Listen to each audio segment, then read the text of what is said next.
Broadway. Now that's the one. Now that's the one.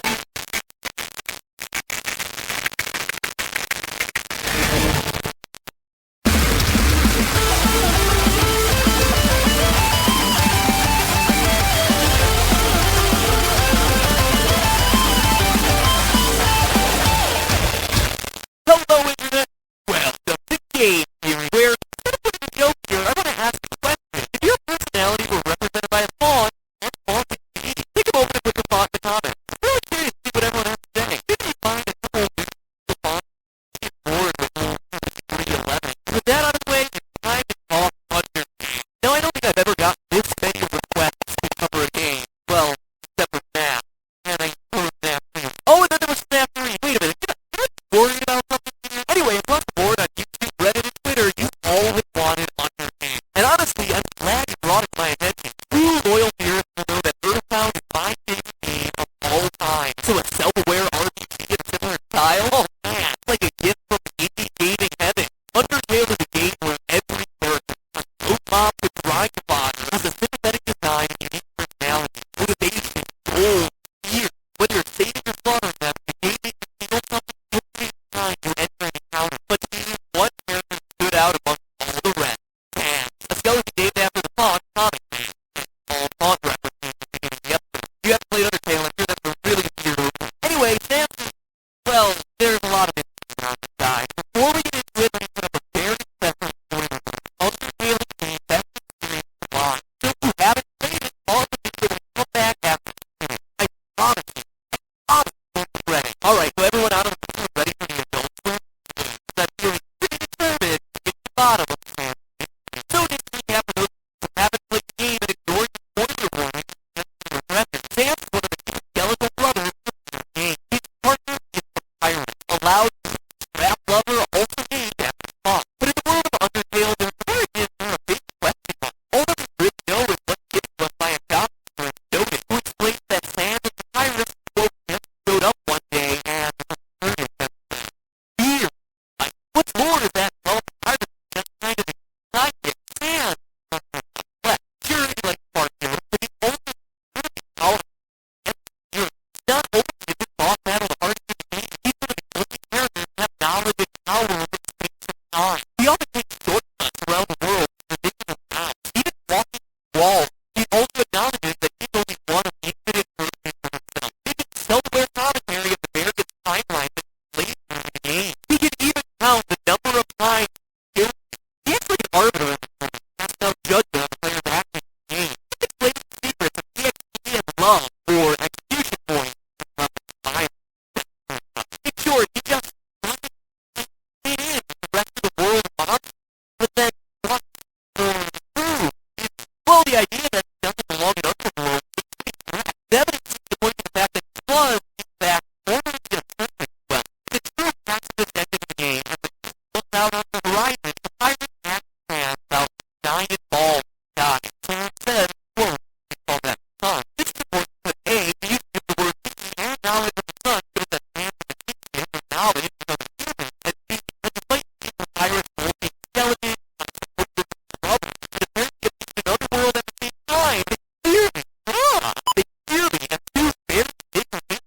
Why would the pirate not know the name of the sun, but Sam would? It is further proof that Sam's origin is the same multiple times and wants to go home, so he goes back. He says as much during his dinner date scene at the Metaton Hotel. He notices that the player must want to go home instead of, quote, I know feeling. He then continues, maybe sometimes it's better to pay for forgiving you, as though he ended up in Underworld by accident. And in a genocide run during his boss fight, he says, quote, look, I gave up trying to go back a long time ago.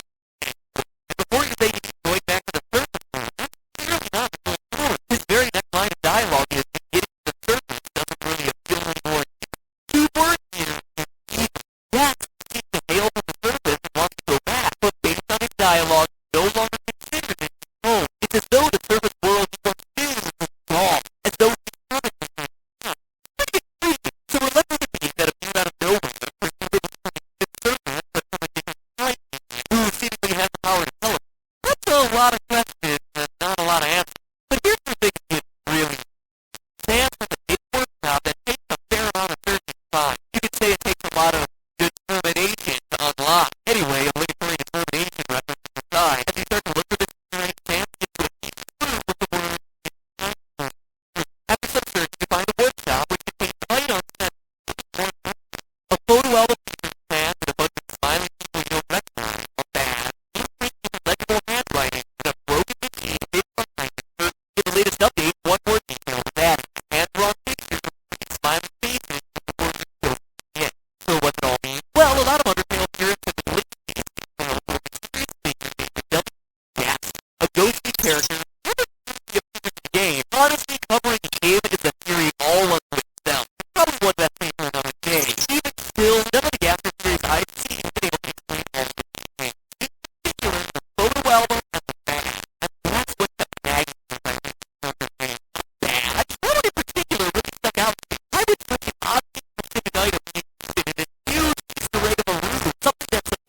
they know there's no possibility of them being able to come back home. It's just incredibly dark and hard during the final moments of what was otherwise a fun, sports, and colorful RPG. So what's all this have to do with Undertale? A lot, actually. But the first thing you need to know is that Mystery Patterns are known for their, let's say, unique linguistic design. That would explain the illegible handwriting on the blueprints, and the machine typing the broken space distorter behind that curtain. Now that may seem like a threat, but it actually explains a lot. If Sam wound up in Underworld via a fake system, it could provide a reason for why he's a skeleton. He used the machine as organic matter and suffered the consequence.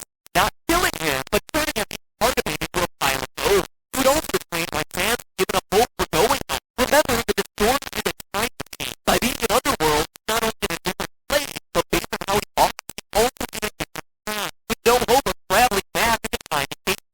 But the crossovers between Earthbound and Underworld. When you speak to the Apple Kid at the end of Earthbound, he's blown away by the astronomical odds of Ness overcoming guidance, saying that he's going to continue studying the traits of courage in order to learn his powers. Actually similar to the same experiments happening in Undertale around the trait of determination, especially since so much speculation is circulated that Sam is the player in those experiments. But I'm sure you also want physical lessons, right? Well, don't worry, because I have plenty. During one of the endings of Undertale, we see Undyne and Alfie hanging out on the beach on the surface world, a beach that shares a lot of similarities to the tropical resort location named Summer that you played through in Earthbound. In fact, in the geographic layout of the surface, there are some slight similarities to the world of Mother. When Undertale's crew of monsters are finally able to reach the surface and look out over the earth, they're met with a beautiful sunset falling across a landscape of a tall mountain, a large city, and a sandy area adjacent to water. Notice the sun reflected in water and the lack of this middle section here that sand. Well, Earthbound, you have the big city of Forsyth, complete with skyscrapers, which leads via a desert that just so happens to be adjacent to water, and to the east, the Mountain Ness, where a meteorite lands on Earth. Let's call it autumn. But if that's not clear enough for you, Mother 1, Hero, DNA, whatever you want to call it, that's not name, had a map laying out the same geographic landscape, all mountains to the east of a large city, separated by a desert, all of it against the coast. I don't know about you, but to me it seems like there's a definite connection between the world of Eagleland, again, between the world of Eagleland and the surface world of Undertale. But the strongest physical connection, one that definitely unites these franchises, comes from none other than the pirate himself. We wear the custom-made costume known as the battle suit, but if you look closely at the design of the armor, you'll notice something on the back. Is it just a throwaway detail? Oh no! That right there is an exact match to the ones that appear on the chests of Starving, the most iconic enemy of Earthbound. And look at the way he stands! I always thought it was awkward until I looked at his character side by side. The pirate's curved arm in hand is a direct match to the curved arm of the Starving in the Mother scene. Make sure it has an incredibly strong proof that the Earthbound universe is somehow connected to the Undertale world. Which brings us back to our initial question. Who is Sam? Well, what if we look at one final step and said that Sam could be next from Earthbound, sent through the base disorder during a test of courage, carrying the Franklin badge in his photo album in his backpack. Not only do all the items in the workshop subject fit, but who does Sam need? Remember, Sam could be intelligent, and Ness just so happens to have a CSI ability. Now with the way Sam's holding Sam, hands in his pocket, directing the camera, it's a very similar Sam how Ness is depicted standing in most marketing for the game. It even explains why Sam's needs to be finding him. He is, or as he was, human. Oh, and finally, Sam's only one letter removed from being an anagram for Ness. That's just a fun one. I thought it was fun. But if there was any doubt, you have to look no further than the creative thinking work. Toby Fox, the man behind Undertale, had previously worked on a Hollow Mask for Earthbound. But this just wasn't a simple reskin. The Hollow Mask tells the tale of Dr. Andrew after the events of Earthbound. Remember, I pointed him out. He's the one who made the face different. In Toby Fox's version of the story, we see that after Geigen, the souls of the kids never returned home. Instead, by going to the past of Geigen, they create a new timeline that they're stuck in. As a result, Jeff never reunites with his father, Dr. Andrew. Dr. Andrew goes crazy with guilt because he's the one responsible for creating the time machine and extracting the souls of his son and his son's friends to send them back to what he assumed was their death. In his mind, he killed 4 kids, and in Toby Fox's game, he's lost his mind trying to deal with that guilt. I'm telling you, this path is dark. With that said, you see a lot of understanding in the game. The appearance of amalgamates, the first from the awesome song Megalomania, the prototypes from Flowey, and the theme of having a choice to be non-violent in our then buys all this